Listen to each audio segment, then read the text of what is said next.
What's up, everybody? Welcome back. Above Spirituality, episode 20. Do not listen to other Gino, who was in the last episode, who said that was episode 20, because this is episode 20. And if anyone caught that organically, thank you for paying so much attention to my show. That means a lot. I am here today with Spiderman himself, and I'm going to let him introduce himself and what he does. Well, let's be really clear about this. It's actually not Spider-Man, because if I was a true Spider-Man, I'd have web skills and all kinds of climbing and flying skills. Sick, I don't have naturally. that, but Spider-Man came about because I've been designing clothing since the 80s, probably the mid-80s. It's all hand-cut design work. If you have an interest in that, I'll give you the information on how to look that up later on. But I've been basically dicing clothing for many, many years. It's not just a look, it's functional clothing. So if you're out there doing anything that's very physical, having a little air conditioning is very advantageous. That's interesting, because I've known you for a while, and I'd love to talk about that. And you've always kind of dressed like this. It's like you're kind of your signature look. And I did not know there was a reason other than style. But sorry to interrupt you.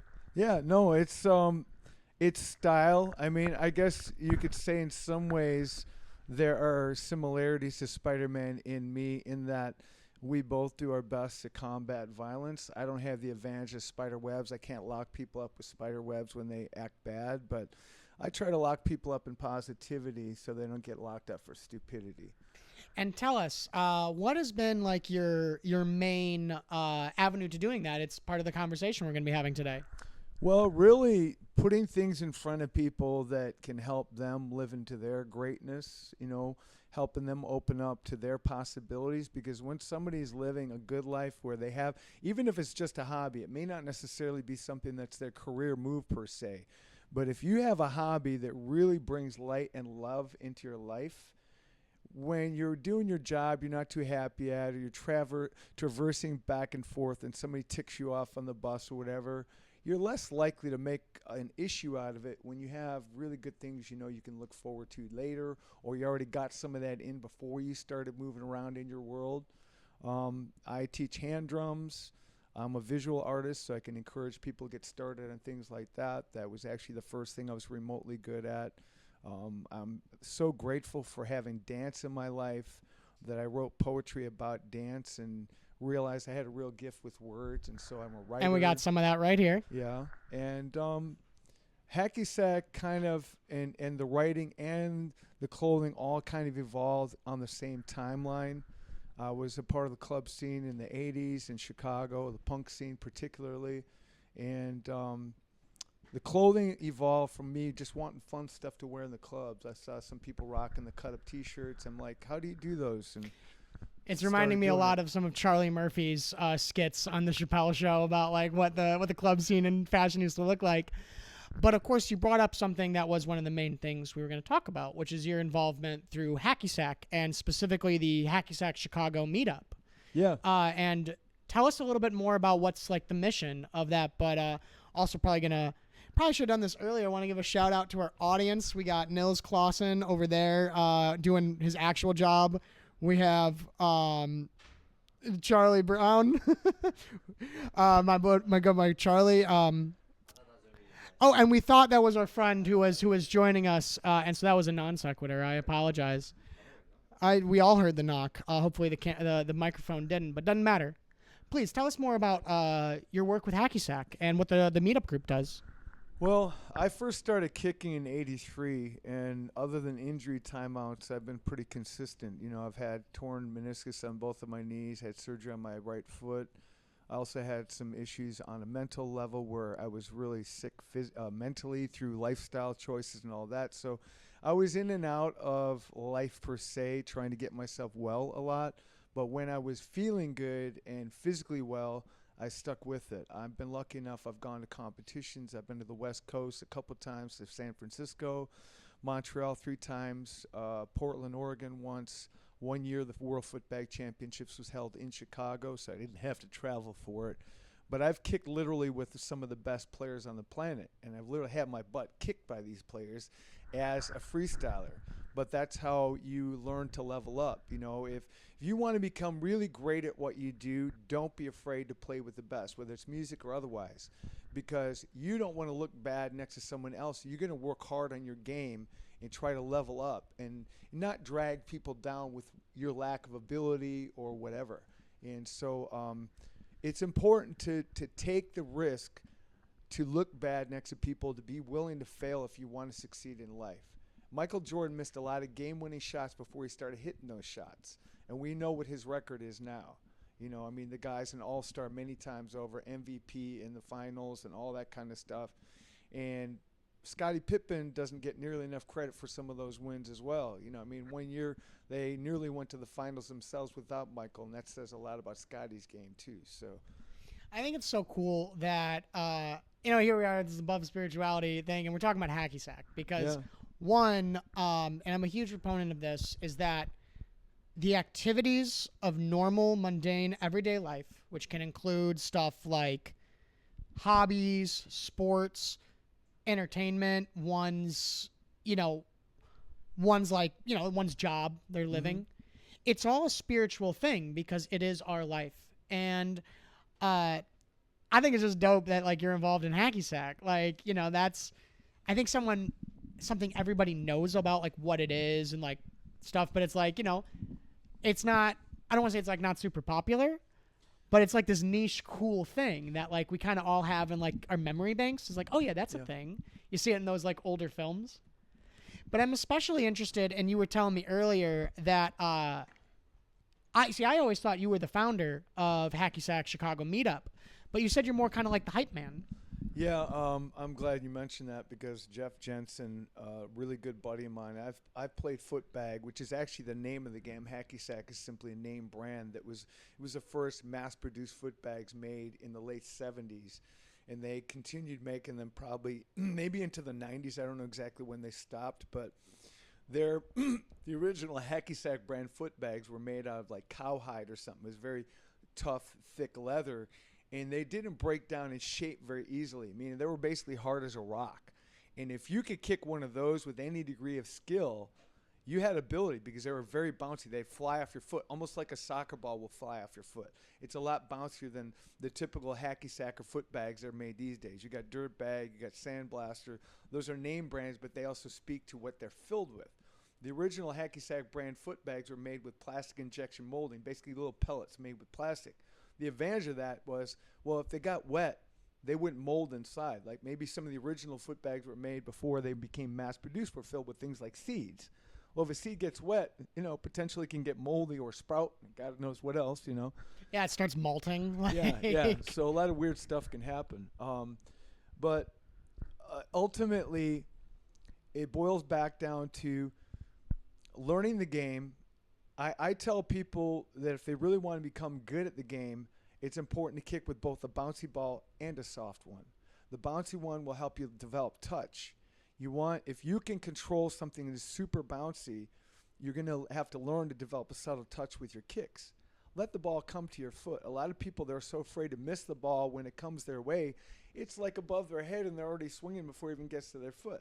So be a little bit zen-like with it. Allow the ball to come to you. If you're doing your instep kick, you typically want to do opposite side. The reason I say that is your hip rotation allows the inside of your foot to rotate towards the sky.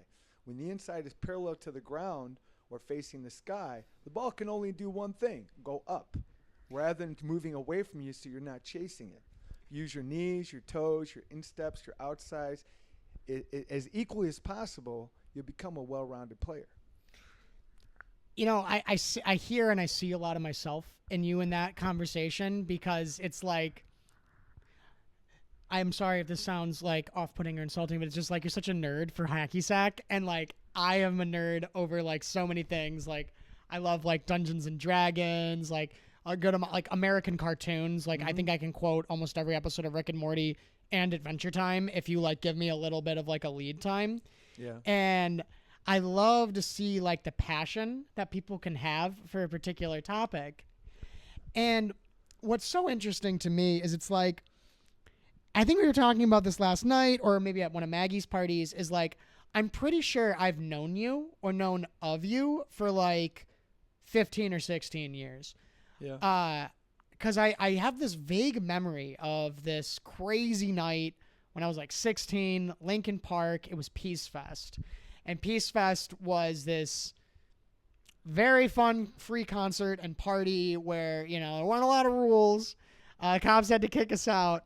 And I remember I had this adventure. It was like me, my sister, and a couple friends. And we had no business being there. We were just kids, you know.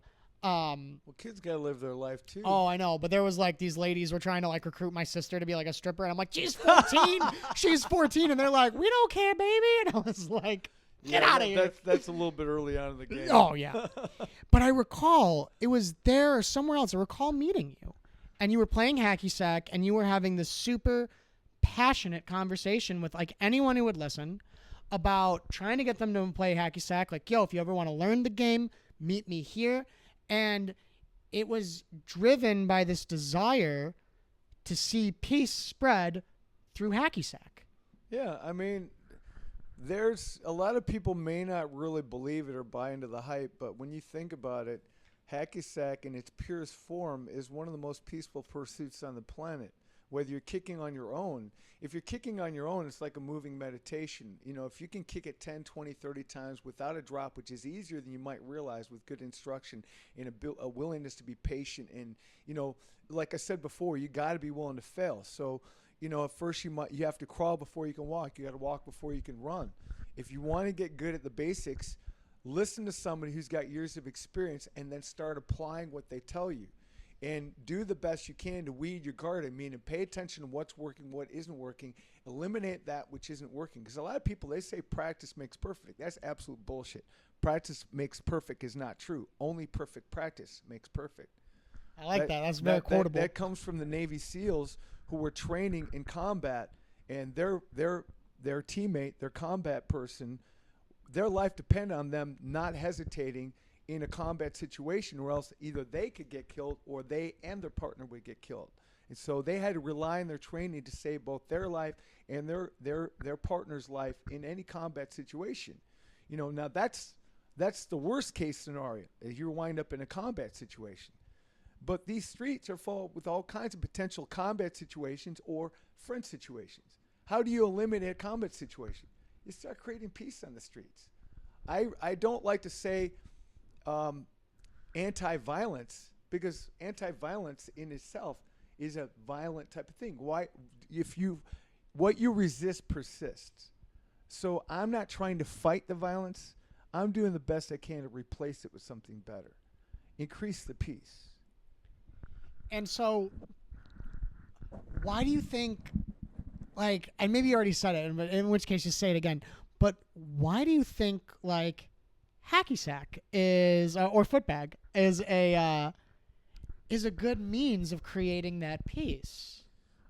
Because whether you're doing it on your own or you're doing it with others, you know, like you said, on spirituality. A lot of people get caught up with spirituality. Like, I got to read a book to be spiritual. Like, I got to read the good book to be spiritual.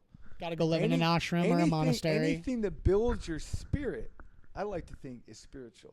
Oh Whether my you're God, dancing, I love that you whether said that. you're playing hacky sack, whether you're drumming, whether you're writing, anything creative in nature is spiritual in essence. You know, and so, you know, and then anything shared, you know, like the Bible says, anything between 3 or more people in the name of God, you know, you're essentially a church. So, yeah. And you know, you've got your written word, but then what's to say that the Native American people's truths are any less valid or whatever? They call them the Great Father and all that kind of stuff. You know, if we lived a little bit closer to Mother Nature, you think we would be doing a lot better? We're respecting her rules and not abusing this planet. You know, so I think it's important to look for evidence of, quote, spirituality in more than one book, if you will. And the book of life is the most important book to be looking in. You Spider-Man, you are among friends with that ideology. I'm so struck by what you said, that concept of building one's spirit. Because that was I heard God in that, because that strikes a chord with me. You know, it's, we're taught in America, you're obviously the virtue of like building and having a strong mind. Of course, education, is very much valued. Or having a strong body. I mean, health products sell like crazy. 1,000,010 health avenues are super popular right now. But, outside of more like religious circles, like especially like Christian ones, you don't really ever talk about like this thought of like building one's spirit. Yeah. And, I really see the spirit as one's living essence, like what is like the part of me that's alive. And what I think people don't realize is that part of you can get weakened, and that many of us probably exist in a state right now where we're feeling like a weakened spirit and we don't even know it. I think it's important to look at everything that has a way of breaking down our spirit. We're too caught up in technology. For me, I'll be the first to admit I play way too many video games sometimes, but better that than be on the street getting in trouble with somebody. At least I'm in my own world and I'm not causing harm for somebody else. But ultimately, if you do what you can to build your spirit through any endeavor, creative, and you share that with other people. So building a spirit on your own is one thing, but when you're helping somebody else to learn to discover their creative side, and then you can share that together. I like to say, forget ego. Ego is important in terms of getting you up on the stage, but once you get up there, how about what you can do not just by yourself but with others? What about we go? Where can we go together collectively? What about the idea of what's insanity? Insanity is doing the same thing over and over again, expecting different results. Well, we're practicing both individual and collective insanity by doing a lot of dumb shit on this planet, specifically violence. And the only way to turn that shit around is by helping people learn to come to their loving side, to learn to love themselves. That's pretty tough if you've never been treated with love by somebody else in life. You don't even know how to relate to that. But if you get even a speck of love for yourself, and you learn to appreciate that, maybe you start having a little bit more room for love for yourself and those around you, and then you're less likely to practice violent behavior towards yourself or other people. Yeah, I don't know if someone specifically said it, but probably a bunch of people have.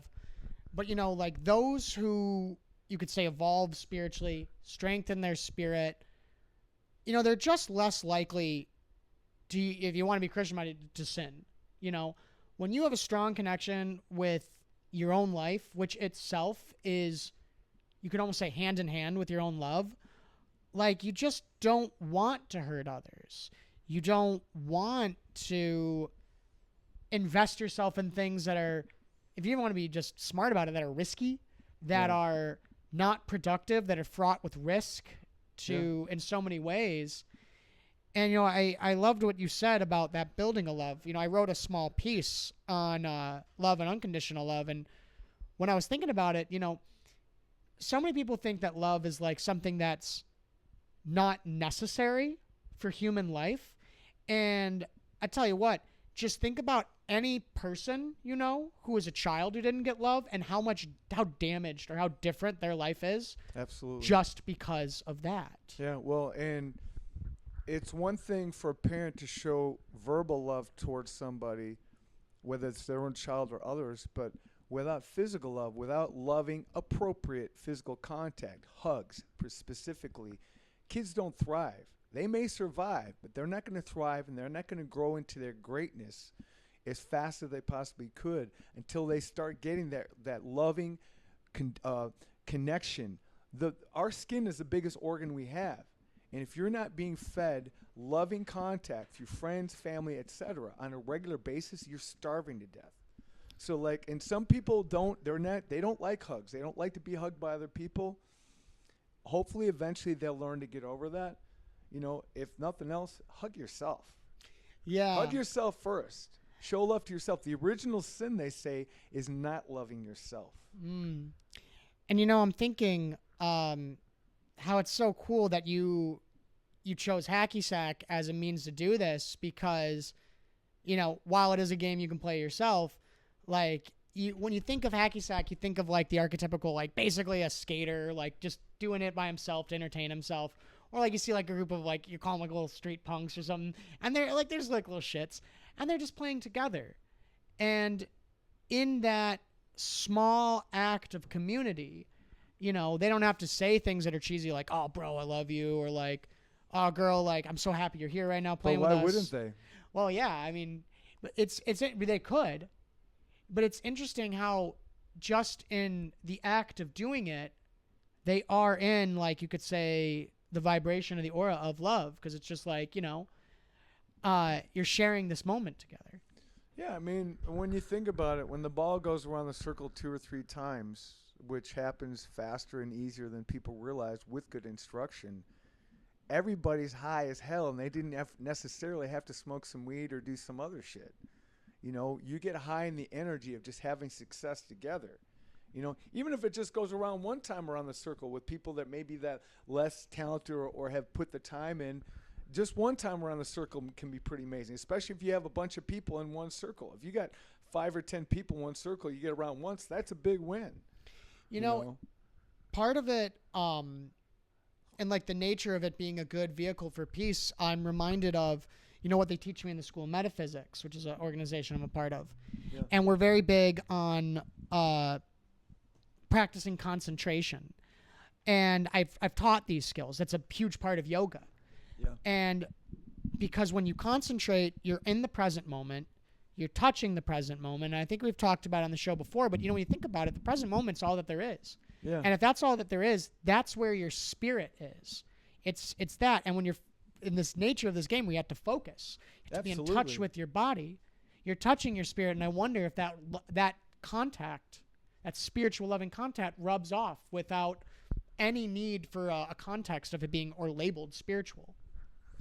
Yeah, I mean, there's a real flow to it. And and there's actually a book, I can't remember the name of this guy because it's like a really, really long Russian name, but I think anybody that's interested in learning to be good at anything in life should explore this book. It's also like on a cassette tape, you can listen to it. It's called Flow. So just look up Flow, and then Russian author talks about the flow state and how if something's too challenging, people will let it go. But if it's not challenging enough, they'll also let it go. And so the idea is that in anything that you're doing, when you learn to make a game of it, no matter how mundane it may be, whether you're just mopping the floor, you're playing hacky sack or whatever, you find a way to make a game of it where every time you do it, it's enjoyable, then you're going to stick with it, and you're also going to get better at it. Mm-hmm. And so it's a question of finding the flow, getting into the flow, and then when it becomes second nature, it becomes natural, it becomes harder to make a mistake than to play well when you're truly in the zone, like they like to say, that kind of thing. I do see you have some poetry books, and I do want you to have that opportunity and talk about it. But I just really want to, before we do that, I want to ask you, because obviously you've been doing this for a while. Yeah.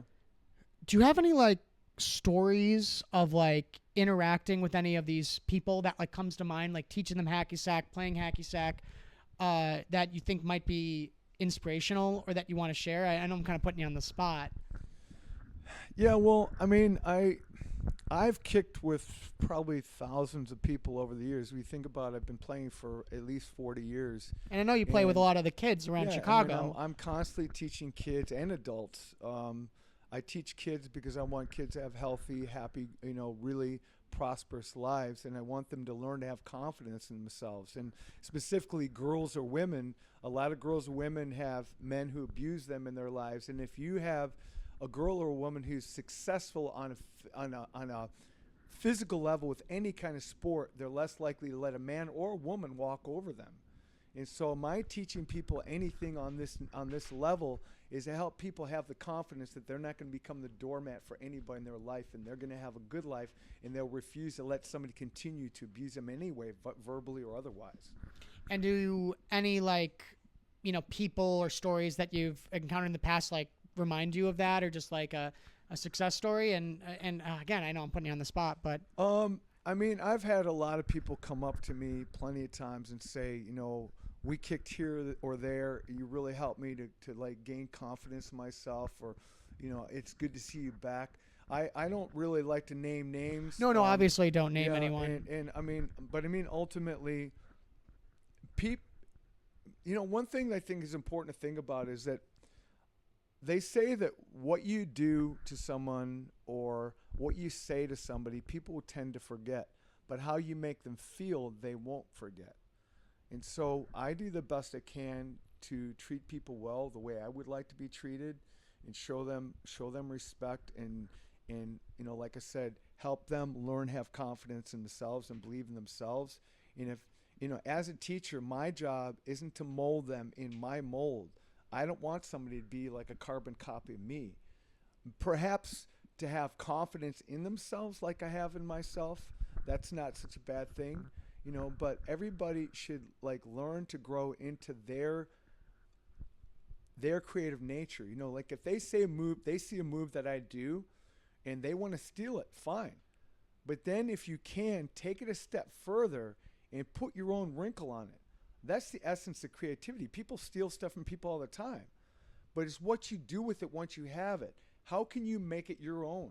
Like if you're a singer, you might take a song word for word exactly the same, but you can change the pacing and the flow, or you can change the melodic dynamics of it. Now it's a totally different song. That's how you put your imprint on it.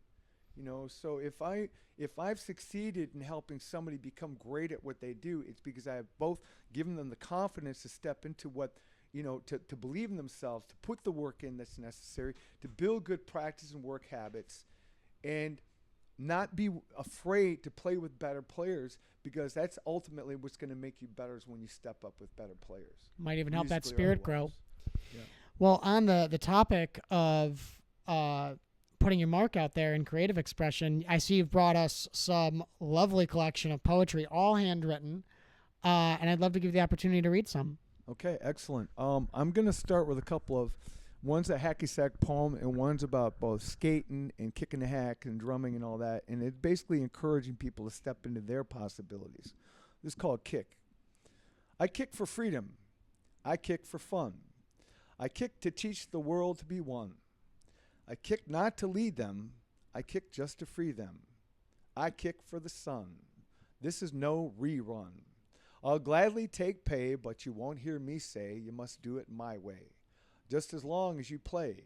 You can watch by the side, but to feel more alive, there's no real need to hide. It's the truth I'll confide. It's the best kind of connection. Add good friends to your collection. No need to stand for inspection. In time, you'll see its perfection. There's no good reason to wait. Let's end all seasons of hate. Go slow, don't anticipate, then find it's really first rate. Okay, this is a skating and drumming and HackySack poem. And if the guests couldn't hear, there was snapping in the audience as well. Yeah, so thanks for the love, guys. Okay, here we go. Sun beating down, breeze in my face, time clicking on, time to go skate. Pick up the bags for kicking the hack, bring on the drums, they fill up the back. So I can lose my static, then I go on automatic. Pretty soon I've gone acrobatic, time to bring your Instamatic. So you can grab it the only way you know how.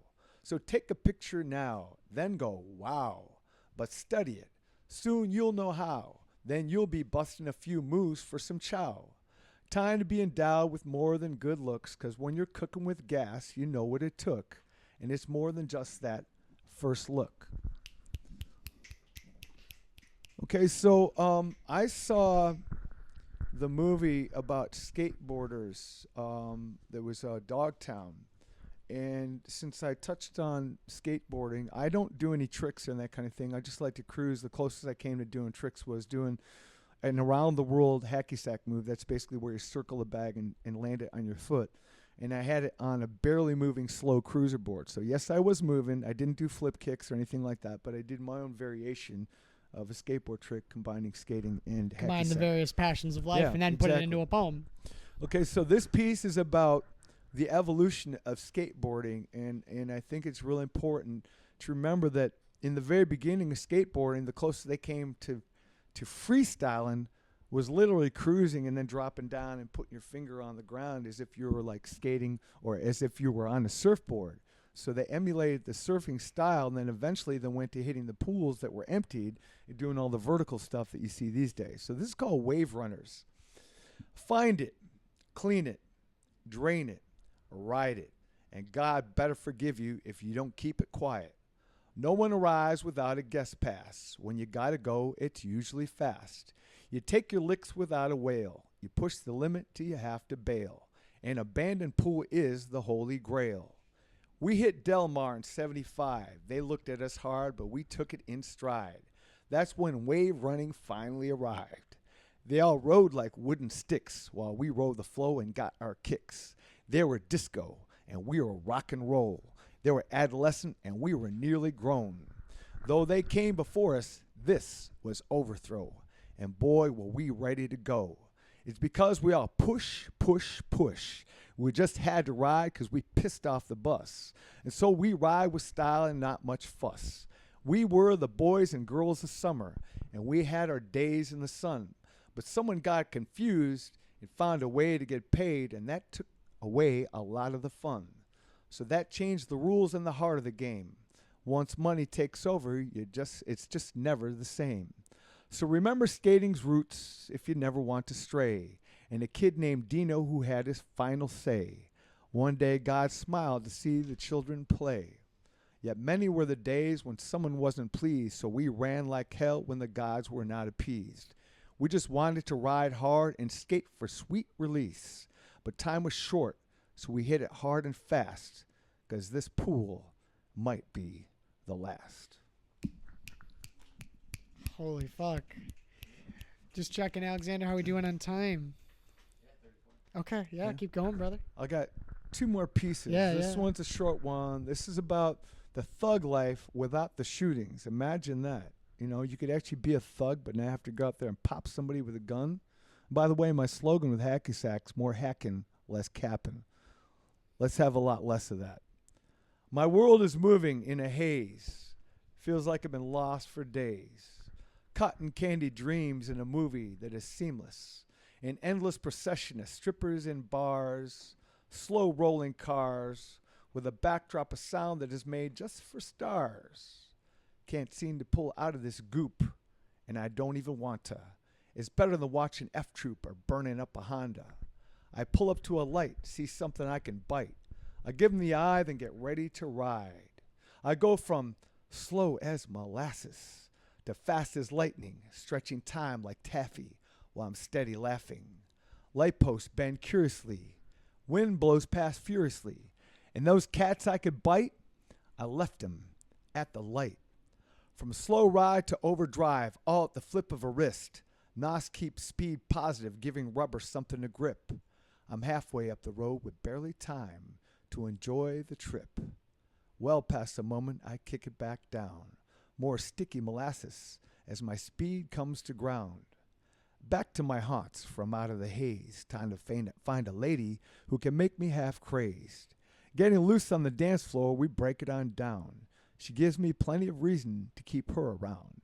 Whether she's the flavor for a minute or someone I will stick with, only time will tell. We head for the exit to explore other head trips, and then we'll ride out the swells. Okay, so this piece is about kind of more of the thug life.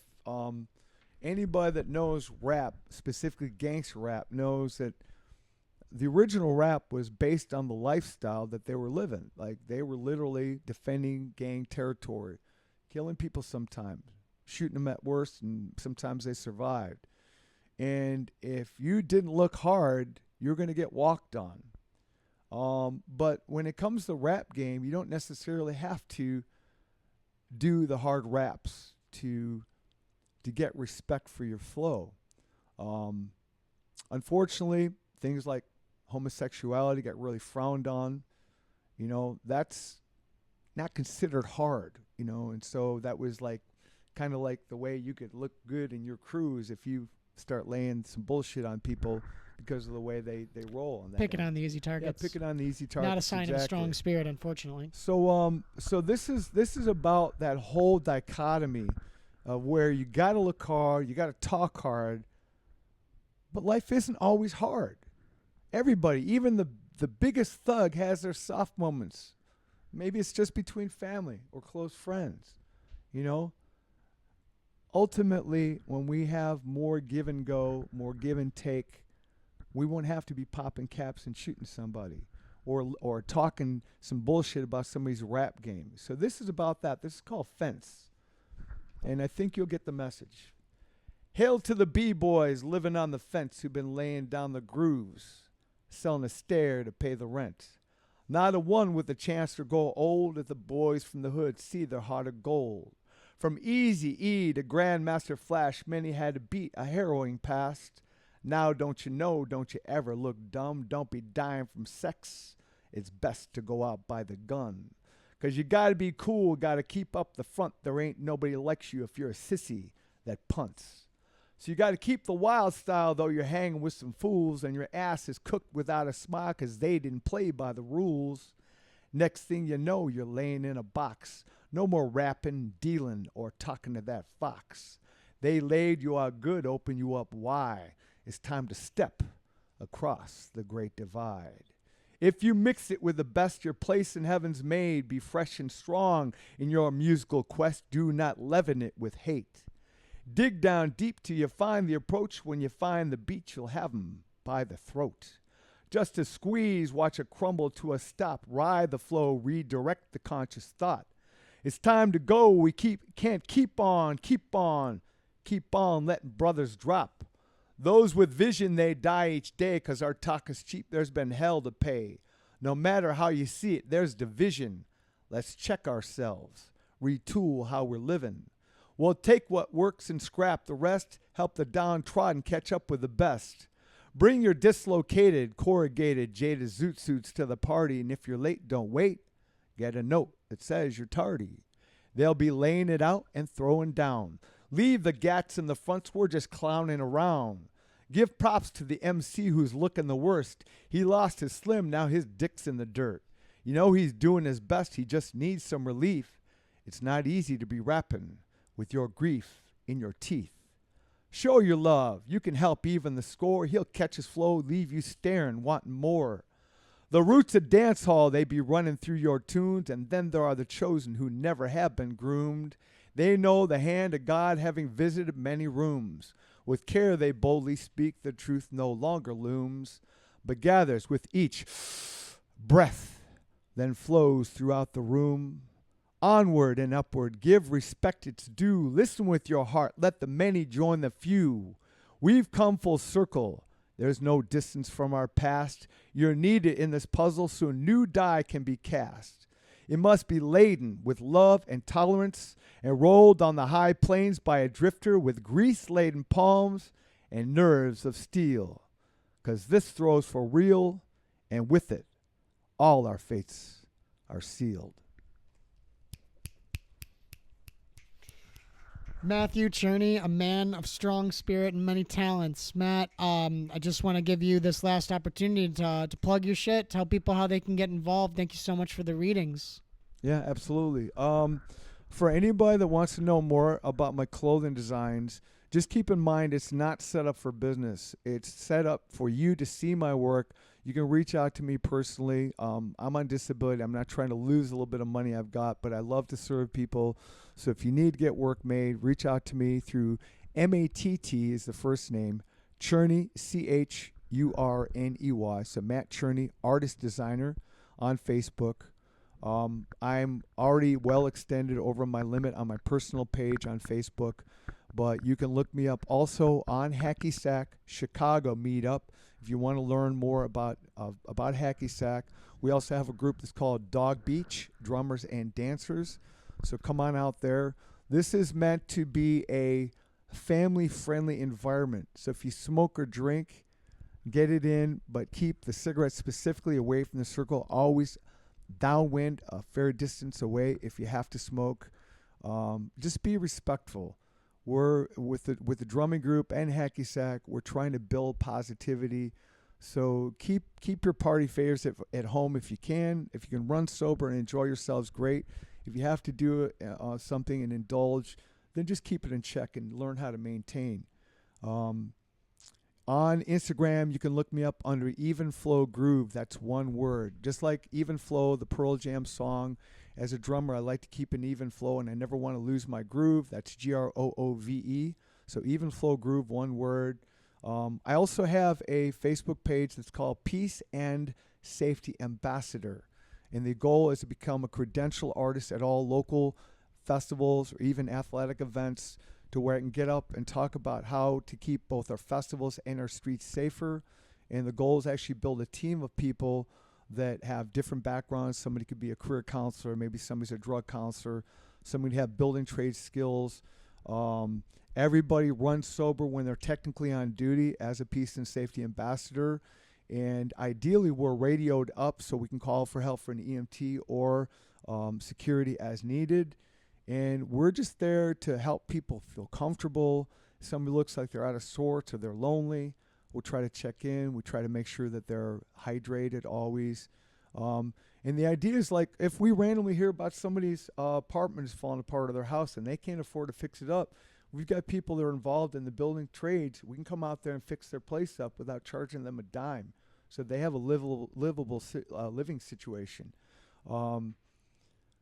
We need to start working together effectively, collectively, if we're going to change society for the better and start to see, to reap the benefits of that. And keep in mind that how you spend your money, where you spend your money, is just as important as where you vote. So do your best to avoid supporting some of the big organizations like Amazon and Nestle's and, big pharma and oil. Put your money in a credit union instead of a big bank if you can. Just do what you can to limit your habits that feed the big machine, that feed our career politicians. And you'll start to see things change, maybe faster than you think. Your real power is where you spend your money and how you're spending money, and to make sure that you walk your talk, don't just talk your talk. So do good things, both for yourself and those around you, and good things will start to show up in your universe and on this planet. Well, Matthew, I love that even as I listen to you, sometimes it just kind of comes out in poetic verse almost. And, so you heard it here, more hacking, less capping. And I'm just going to say something that Matt was talking about at the beginning of the show. They meet at HackySack Chicago, and these groups are looking for someone to maybe help with the social media presence. So I just want to throw that out there. You heard it first. This was episode 19 and 20 one or thing 20 I'd something. like to add, if I can, I personally need some help getting a 501c3 designation together. My other goal, besides stopping the violence, is doing it through a structured environment, one in which I can run it. So I already have a full collection of drums, some musical instruments, etc. And once I get my 501c3 in place, I can actually start up a community center to take this a step further. Well, if anyone of our listeners is interested and willing, reach out to Above Spirituality or just straight to any of Matthew's links. And with that, we're out. Thank you, Gino.